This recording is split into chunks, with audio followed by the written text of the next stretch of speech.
भगवान श्री राम ने क्यों फोड़ दी थी कोए की एक आंख।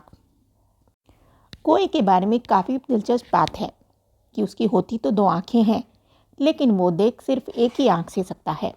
ऐसे में अब सवाल उठता है कि आखिर कोए की एक आंख ही क्यों होती है। इसके पीछे एक पौराणिक कथा है।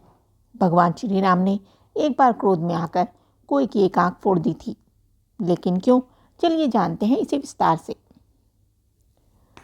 श्री रामचरितमानस में तुलसीदास जी ने इस कथा का जिक्र किया है।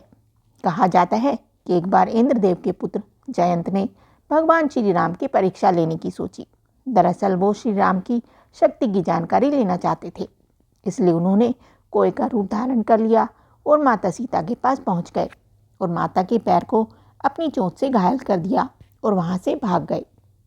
जब भगवान श्री राम ने माता के घायल पैर को देखा तो उन्हें काफ़ी क्रोध आ गया और उस कोए के बारे में जानते ही उन्होंने अपने कोदंड नाम के धनुष पर सरकंडे को चढ़ाकर उस कोए पर निशाना लगाने की तैयारी शुरू कर दी, जिसे देख कोए रूपी जयंत की डर से हालत खराब हो गई और वो भागकर ब्रह्मलोक और शिवलोक भी गए। फिर वो अपने पिता इंद्रदेव के पास गए तो इंद्रदेव ने उनसे कहा कि उस बाण से तुम्हारी रक्षा सिर्फ स्वयं भगवान श्री राम ही कर सकते हैं। इसके बाद वो भागते हुए भगवान श्री राम के चरणों में आकर गिर गए और अपने किए की माफ़ी मांगने लगे। तब भगवान राम ने कहा कि वो इस बाण को वापस तो नहीं ले सकते, लेकिन उससे कम आघात पहुंचा सकते हैं। ऐसे में श्री राम ने अपने उस बाण से कोए के रूप में मौजूद जयंत की एक आंख फोड़ दी। उसी दिन से कोए को एक आंख वाला माना जाने लगा। इसी कथा के अनुसार कोए की एक आंख फोड़ने के बाद भगवान श्री राम ने उसे वरदान दिया कि पितरों को अर्पित किए जाने वाले भोजन में से एक हिस्सा तुम्हें मिलेगा।